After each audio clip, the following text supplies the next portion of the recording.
하나님 아버지, 이제 주님 앞에 우리의 마음을 빈 그릇으로 올려드립니다. 주님, 우리에게 주시고자 하는 말씀 담아주시고 저희들은 그 모든 말씀에 아멘으로 순복하고 순종하고 나가게 하여 주시옵소서. 전하는 자의 입술 마음 지켜주셔서 진심으로 또한 전하게 하시고 또한 알아들을 수 있도록 전할 수 있게 하여 주시옵소서. 아버지 하나님, 이 모든 시간에 주님의 성령의 동행하심을 간구하며 예수님의 이름으로 기도드립니다. 아멘. 어김없이 가을이 시작되는 것 같습니다. 꽃샘 추위가 있다고 하는데 꽃샘 더위가 호주에는 있는 것 같아요. 마지막까지 더위가 한 방을 치고 가는군요. 그래서 이제 더위는 다 지나갔고 오늘부터 날씨가 굉장히 가을 날씨로 다가오는 것 같아요. 그래서 가을이 시작되는 첫 주 이 아침에 좀 새로운 주제로 함께 마치 가을의 말씀 잔치라고 할까, 또는 가을에 우리가 함께 한 주제를 가지고 좀 한동안 다루었으면 좋겠다는 생각을 했습니다. 그래서 예수님께서 사역을 시작하시면서 우리들에게 산상수훈을 공부로 또는 설교로 남기셨습니다. 산상설교라고 해서 Sermon on the Mountain이라고도 하고, 산상수훈, 교훈이라고 해서 Teaching on the Mountain, 이 두 가지가 다 막 포함되어 있는데, 마태복음 5장, 6장, 7장의 말씀은 정말 예수님께서 사역 시작과 함께 제자들에게 또 우리들에게 나눠주신 아주 생생한 예수님의 설교요, 가르침입니다. 그래서 이 말씀을 함께 나누고자 하는 마음이 굉장히 강하게 생겼습니다. 일부 자유주의 신학자들은 예수님의 이 산상설교를 이 땅에서는 실현 불가능한 이상이다 라고 이야기하기도 하고, 또 어떤 학자들은 이거는 하늘나라에 가서나 지켜질 것이지 라고 하면서 주님의 말씀을 평가절하하는 사람들이 있습니다만은, 이 말씀은 이 땅에 사는 우리들에게, 그리스도인들에게, 주님의 제자들에게 주신 이 땅에서 살아가야 할 천국의 헌장이다, 또는 천국 시민의 삶의 원칙이다, 이렇게 이야기할 수 있겠습니다. 예수님께서 이런 말씀을 하셨죠. 내가 너에게 이르노니 너희 의가 서기관과 바리새인보다 더 낫지 못하면 결코 천국에 들어가지 못하리라. 마태복음 5장 20절 말씀이죠.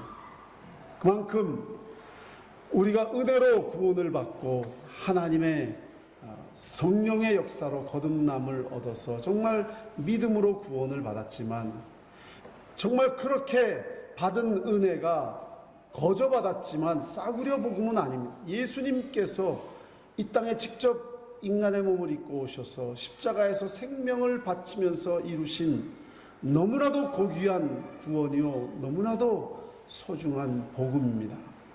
그러므로 거짓 종교 또는 자신들이 만들어 놓은 그런 종교적인 규칙을 가지고 살아가는 그런 종교인들보다는 100배, 1000배 더 하나님 자녀답게 살아야 되지 않느냐라는 그런 예수님의 강력한 호소입니다. 그러니까 우리의 삶이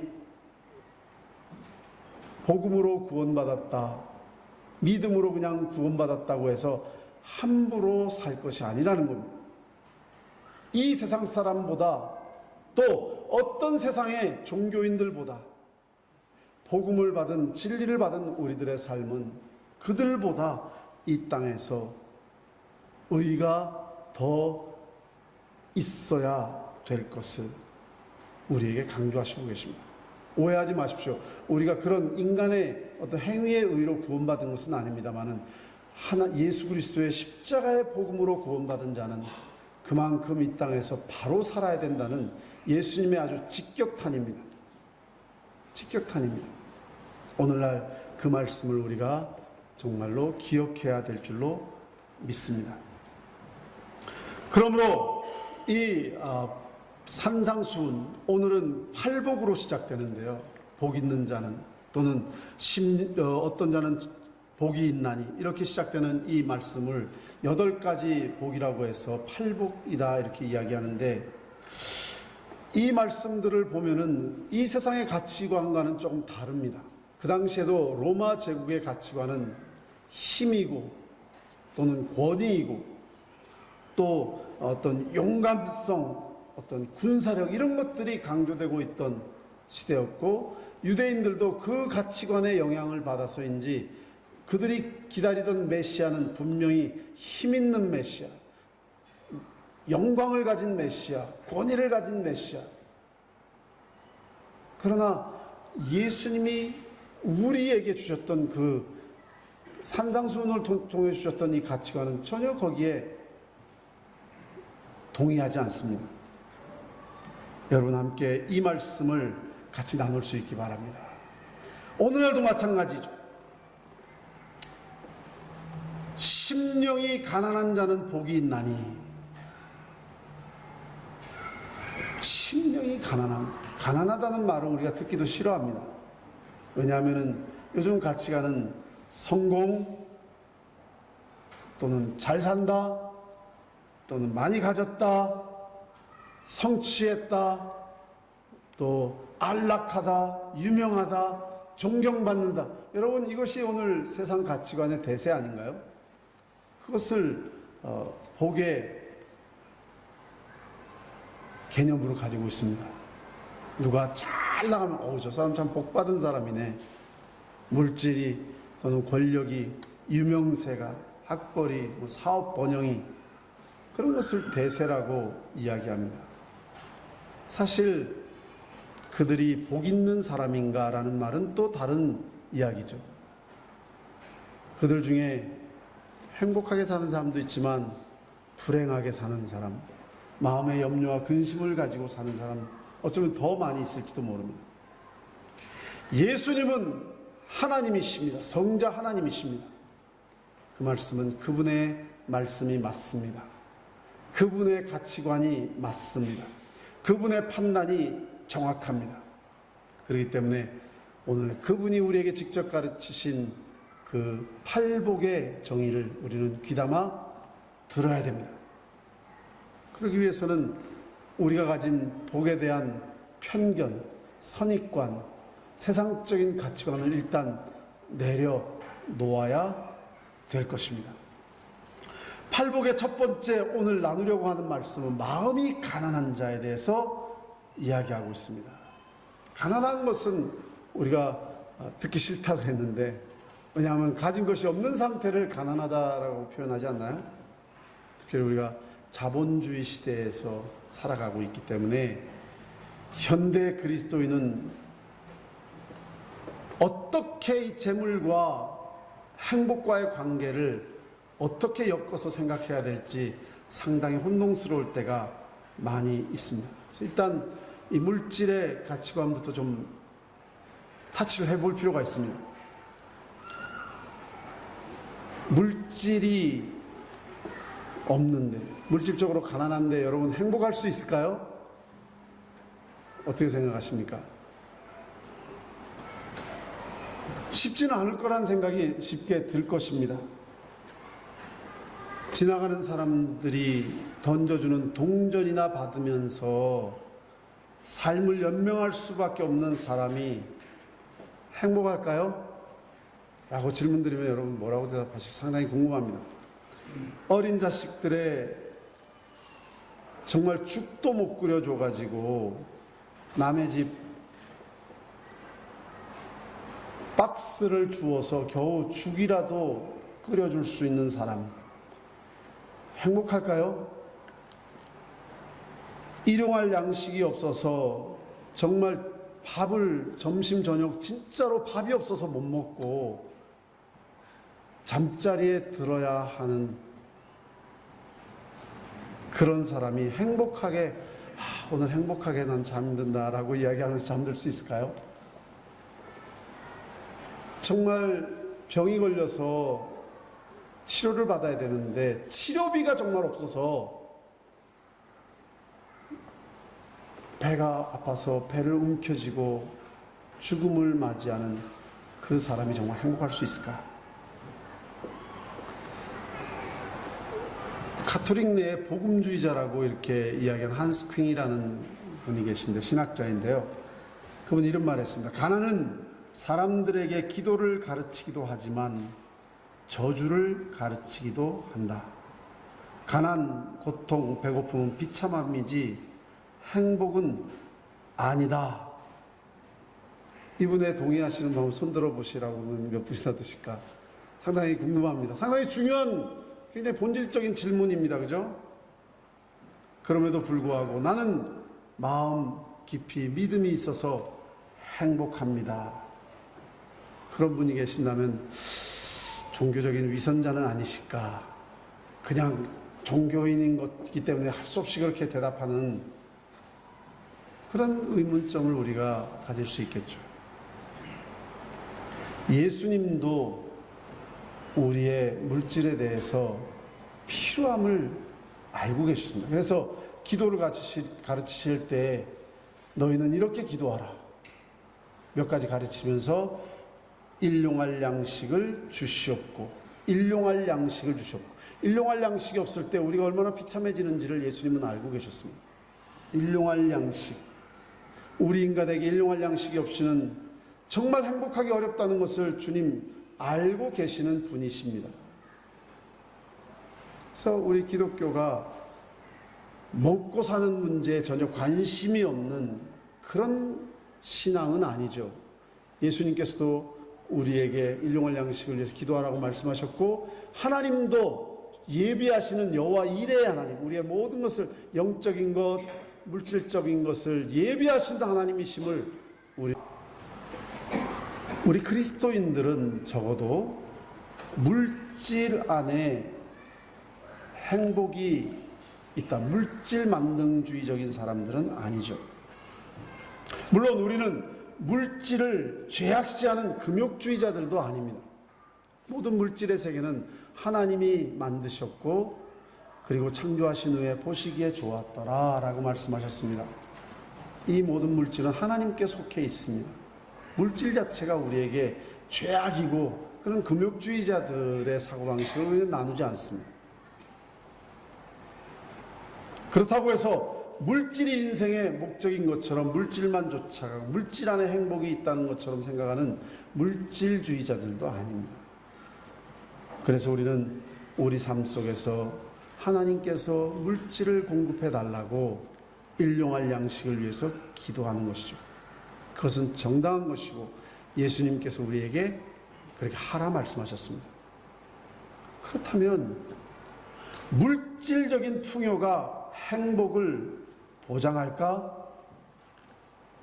일용할 양식이 없으면 행복할 수 없듯이 반대로 인간은 물질적인 풍요로움만으로 행복할 수 없다는 것도 우리 그리스도인들은 잘 알고 있습니다. 풍족과 만족은 좀 다른 것입니다. 행복은 풍족에서 오는 것이 아니라 마음의 만족에서 오는 것이죠. 풍족하면 편리할지는 모르지만 그것이 곧바로 행복으로 연결되어지는 것은 아닙니다. 풍족하지 못하면 불편함이 많습니다. 선교지에 가면 갑자기 여기서 여러 가지 풍요로운 생활하다가 갑자기 없는 생활하려고 하면 뭐 어디 아프면 금방 진통제라도 사 먹을 텐데 그것도 없고 또 금방 빨래도 쉽게 할 텐데 그것도 안 되고 전기가 공급이 안 되는 곳도 많이 있습니다. 너무 불편합니다. 그렇지만 그렇기 때문에 선교지에 나가서 봉사하는 분들이 다 불행하다? 그것은 아닙니다.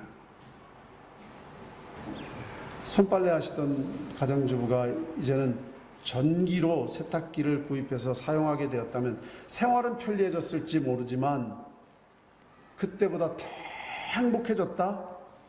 꼭 그런 것만은 아니죠. 만약 그렇다면 세탁기는 주부들은 정말 매일매일 행복해야 됩니다. 행복하시죠? 전기 세탁기가 있기 때문에 매일 막 너무 즐거워서. 그건 아닙니다. 자동차 좋은 차 사시면은 너무 기쁘시죠. 근데 한 달 타시면은 뭐 그때나 이때나 비슷해집니다.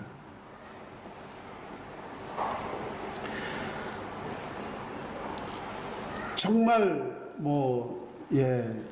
옛날에 부뚜막에서 밥해 먹다가 전기밥솥이 생겼다고 매일 행복한 것은 아니죠. 결국 물질은 우리 마음의 행복의 뿌리는 되지 못한다는 것이죠.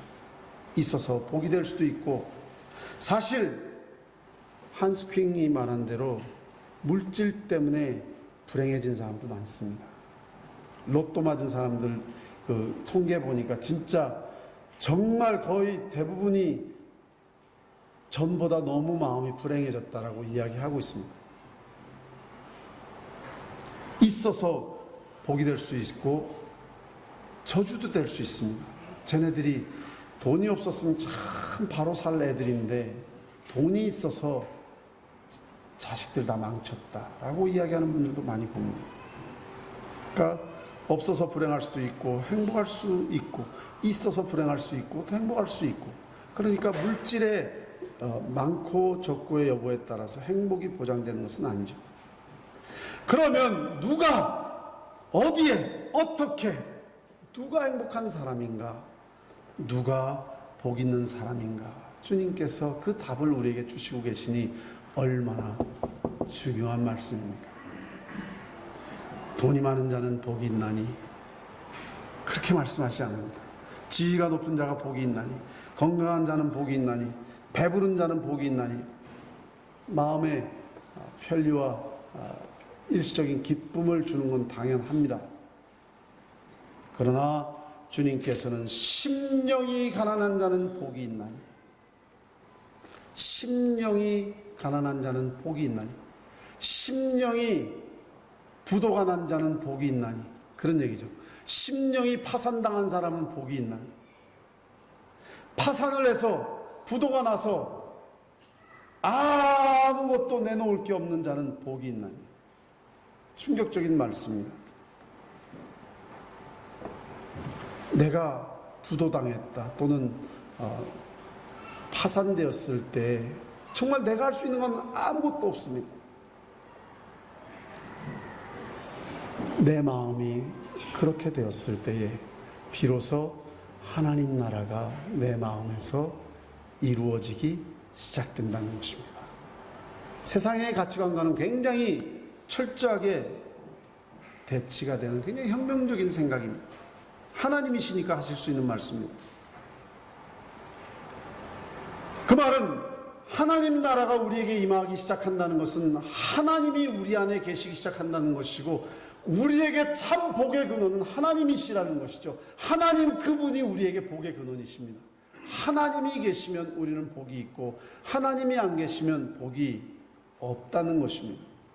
하나님의 그 나라가 우리 안에 임하기 시작할 때에 하나님과 함께한 사람이 되고, 하나님을 함께하는 자가 복된 사람이고, 반대로 하나님을 떠난 사람은 복도 떠난 사람이다 라는 것이죠. 세속주의라는 것이 있습니다. 세큘러리즘. 그 세큘러리즘의 기본은 하나님 없이도 우리는 행복할 수 있고, 하나님 없이도 우리는 잘 살 수 있고, 하나님 없이도 우리는 등등. 그러나 사실은 그것은 철저한 거짓이죠. 마음이 가난하다는 것은 자기 자신의 부도났다는 것은 죄인됨, 의가 없음을 아는 것입니다.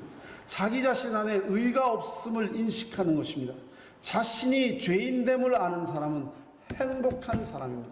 여러분, 정말로 철저하게 자신이 의가 없음을, 내 안에 얼마나 거짓으로 가득 찼는지, 아니 내 안에 이렇게 의가 찾아볼래야 찾아볼 수 없다라고 그런 자신의 실체를 발견하신 적이 있으십니까? 아직까지 그런 것을 발견하지, 그런 체험이 없으시다면 아직 하나님 나라가 마음속에 없는 겁니다. 종교의 껍질은 입고 계실지 모르지만, 그리스도인의 옷은 입고 있을지 모르지만, 그러나 그런 것을 철저하게 느끼신 분은 복이 있는 자입니다. 베드로가 예수님을 만나고, 처음 만났을 때는 아직까지 그 정도는 생각 못 했는데, 갈릴리 바다에서 고기 잡는 순간에 깊은 곳에 그물을 던지라는 그런 그 역사 속에서 앞에 계신 분이 하나님이심을 깨달았을 때에 예수의 무릎 앞에 엎드려 이르되 주여 나를 떠나소서 나는 죄인이로 소이다. 지금 고기를 많이 잡아가지고 춤추고 좋아할 때인데 그는 오히려 마음에 나는 죄인입니다. 주님 앞에 설 수 없습니다. 물질이 많아졌으니까 지금 좋아해야 될 때 아닌가요? 저는 죄인입니다. 저를 떠나주시든지 아니면 저를 용서해 주시든지. 결코 자기를 드러내고 자랑하려고 하지 않습니다. 자랑은 그 전에 하려고 했죠. 내가 이 갈릴리 바다에서 잔뼈가 굵은 사람인데, 하지만 주님 말씀하시니 내가 깊은 곳에 그물을 던지겠습니다. 참 아이러니컬한 이야기입니다. 깨끗이 살려고 하면 할수록 나는 깨끗하다라는 느낌을 받아야 되는데, 주님의 하나님 나라가 내 마음속에 임하면 임할수록 마음속 깊이 감추어진 더러움이 자꾸 새롭게 드러나는 경험을 하게 됩니다. 선하게 살려고 하면 할수록 나는 이만하면 선하지 라는 생각이 들어야 되는데, 오히려 마음속 깊은 뿌리 내린 내 추한 욕망의 실체를 보게 됩니다.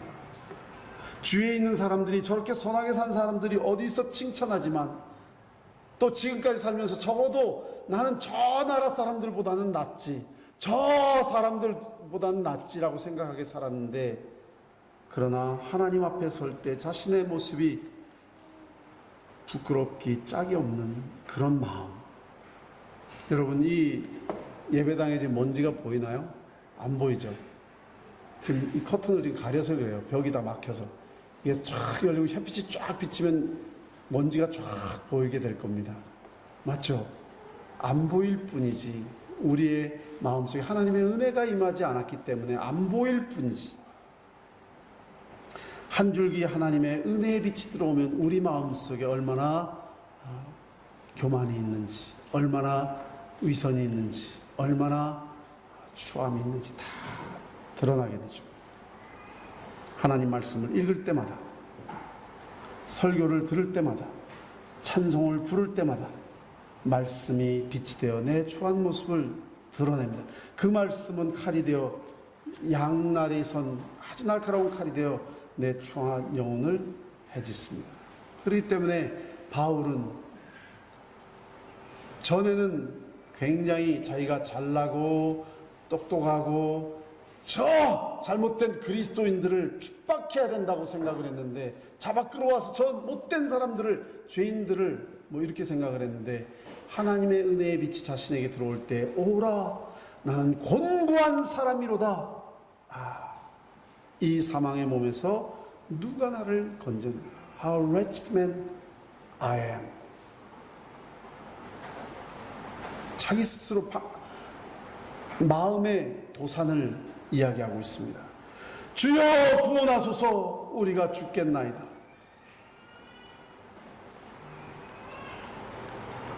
바울이 자신의 그 의의 우월감을 가지고 있을 때에는 주님의 일꾼으로 쓰임을 받지 못했습니다. 오히려 주님의 교회를 핍박하는 일에 앞장섰습니다.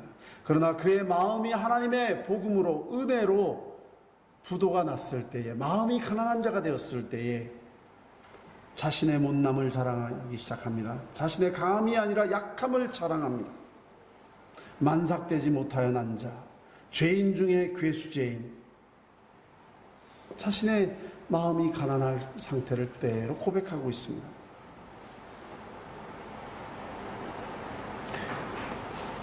루터도 부르는 찬송가 363장, 마틴 루터가 지은 가사인데 2절에 보면 주가 죄를 살피면 누가 능히 서리요, 오직 주만 모든 죄 용서하여 주시니 주님 앞에 떨면서 용서하심 빕니다. 그 위대한 종교개혁자,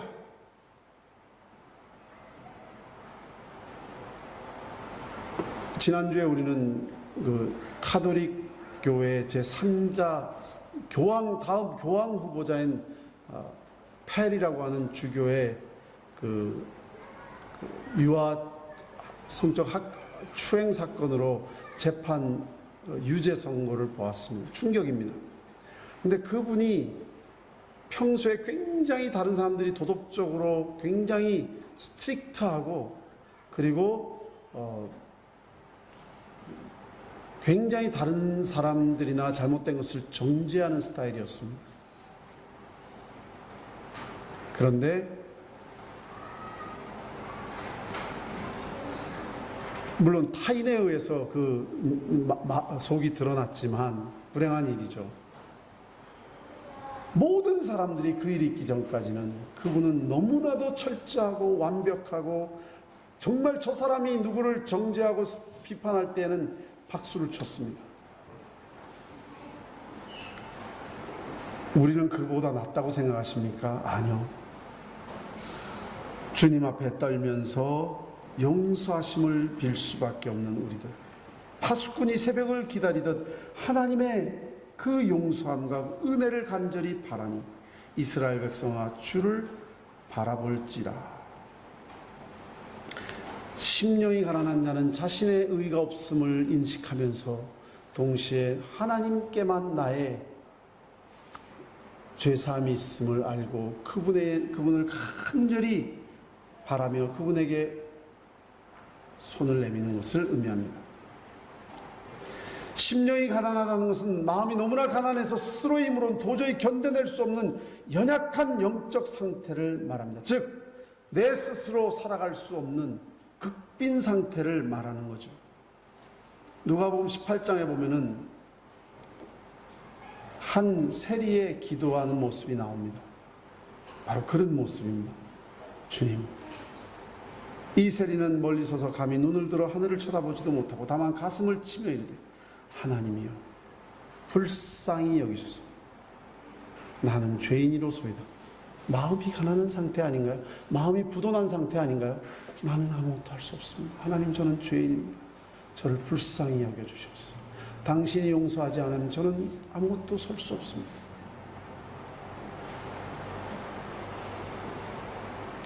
자기 스스로는 하나님을 기쁘게 해드릴 능력이 없는 영적으로 무능하고 가난한 사람, 어느 신학자의 말씀과 같이 나는 스스로 하나님 앞에 나올 자격이 없는 영적으로 무능하고 가난한 사람. 오라, 나는 곤고한 사람입니다. 이 사망의 몸에서 누가 나를 건져낼 수 있을까요? 똑같은 고백 아닌가요? 바울의 고백하고. 우리 인생의 장고가 제로가 될 때에 비로소 우리는 하나님을 만날 수 있습니다. 거기에 또 한 사람이 있었죠. 바리새인이. 바리새인은 서서 따로 기도하여 저 사람하고 같이 서기도 싫어합니다.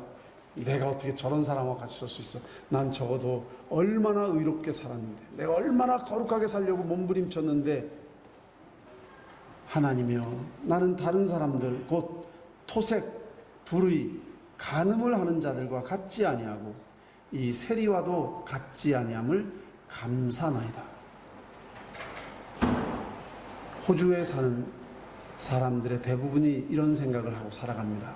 나는 저 아프리카 사람들보다는 그래도 우리가 도덕적으로 나고 저 중동 사람들보다 얼마나 우리가 그래도 점잖게 살아가고 저 동남아시아 사람들보다, 그런 자기 만족에 자기 자만에 지금 빠져있기 때문에 그들이 복음을 듣기를 어려워하고 있습니다. 나는 저 사람들과 같지 아니함을 감사드립니다. 왜? 나는 일에 2번씩 금식하고 또 소득의 11조를 드리고 있나이다. 외면적으로 모험적 신자의 모습을 취하고 있지만 그의 심령 상태는 하나님께서 원하시는 심령 상태와는 거리가 멀리 떠나 있습니다. 왜? 예수님께서는 누가 더 의롭다함을 인정받았다고 했죠? 바리새인입니까? 아니면 세리입니까? 바리새인이었습니다. 심령이 가난하다는 말은 자신을 무가치한 존재로 생각하며 비천한 마음이 되어 하나님의 도우심을 간절히 구하는 사람을 가르칩니다.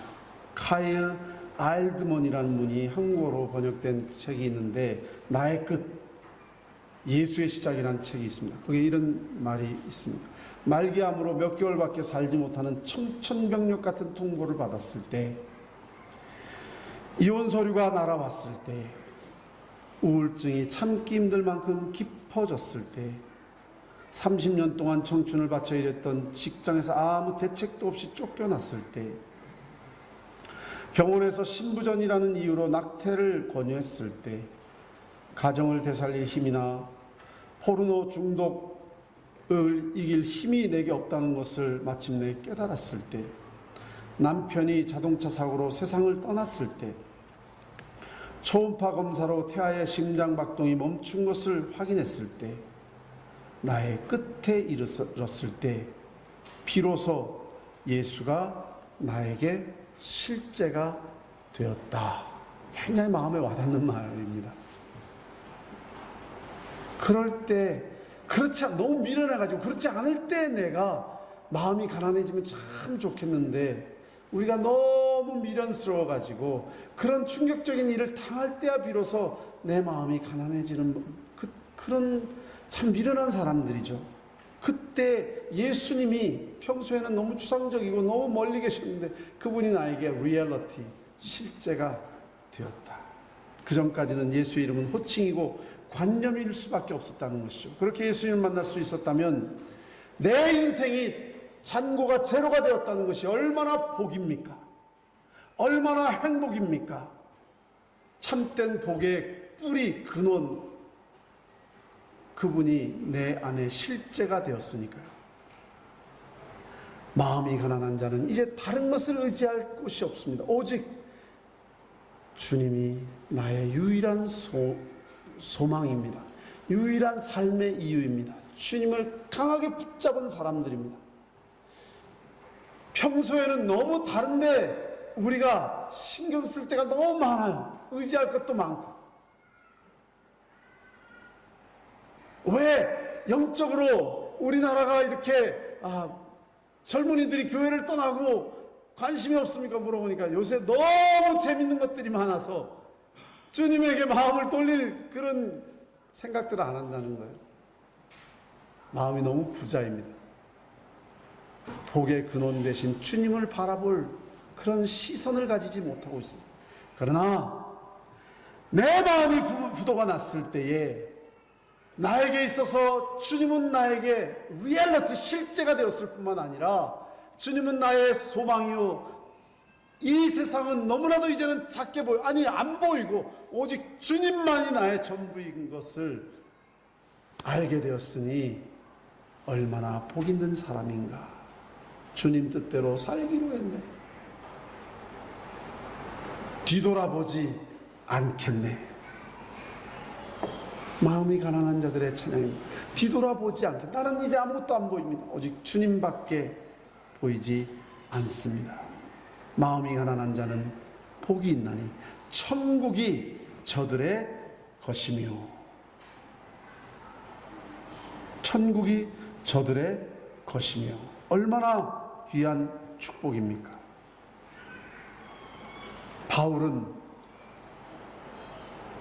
그렇게 생각해 보니까 지금까지 내가 자랑으로 여기고 미련을 가지고 즐기고 했던 것들이 마치 배설물같이 여겨지고, 나를 위해서 나만을 생각해서 이 땅에 오셔서 십자가에 죽으신 예수 그리스도, 그분을 위해서 이제 사는 것이 내 삶의 전부라고 고백하고 있습니다. 얼마나 축복스러운 고백인가요? 마음이 가난한 사람에게는 하나님 나라가 임하시고, 마음이 가난한 사람에게 임한 천국을 마음에 소유한 자는 이 땅에서도 천국이지만 이 땅의 천국보다 영원한 천국을 자연스럽게 사모합니다. 예수님께서 약속하신 영원한 천국, 너희는 마음에 근심하지 말라. 하나님을 믿으니 또 나를 믿으라. 내 아버지 집에 거할 곳이 많도다. 그렇지 않았으면 너희에게 일렀으리라. 내가 너희를 위하여 거처를 예비하러 가노니 가서 너희를 위하여 거처를 예비하면 내가 다시 와서 너희를 내게로 영접하여 나 있는 곳에 너희도 있게 하리라. 이 땅이 참으로 나그네의 길임을 그제서야 깨닫습니다. 잠시 머물러 가는 순례의 길임을 그때서야, 이렇게 우주 밖에서 대기권을 바라보는 지구를 바라보면 지구가 요만해 보이잖아요. 비로소 그때야 인생이 뭔지를 깨닫게 됩니다. 우리가 여기에는 영구한 도성이 없었으므로 장차 올 것을 찾았나니, 모든 믿음의 사람들이 그렇게 하나님의 나라를 마음속에 소유하였고 그리고 그것을 사모하였습니다. 세상에는 두 가지 부류의 사람밖에 없습니다.